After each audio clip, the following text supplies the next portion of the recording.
Мына кыргыз элим мындай окуялар болуп атат бизде. Мына милициялар келип мындай кылып жүктөрдү жүктөп атышат.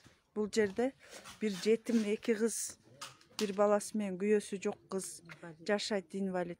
76 000 сом банктан калган экен. Ошонун айына мындай үйүн алдырып, бүгүн мына өздөрү эле документтерин тууралап өздөрү незаконный коррупция. Ал соттун решениясы менен келип, мынантип выселяйте деген решение менен келип, мынантип үйүн баарын көчүрүп атышат.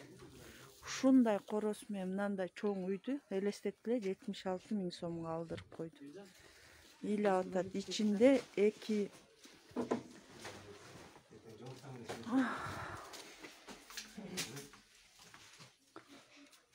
мына кыз Орукчан, эженин Орукчан кызы болчу.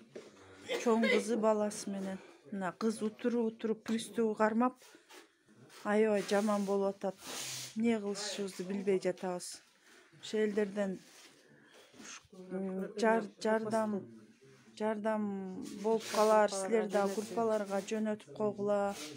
Биз эч нерсе алыбызды жеткен жок, эчтеке кыла алган жокпуз. Соттон келгендерде мына соттун кагазы турат. Биз эч нерсе кыла албайбыз деп койду. Бир сыйра ыйлап, өкүрүп, акырып давлениясы көтөрүлүп, ошо менен мына эч нерсе кыла алган жок. Колубуздан эчтеке келген жок. Азыр эми үйүн көчүрүп, каяка алып барат, эмне кылат билбейбиз.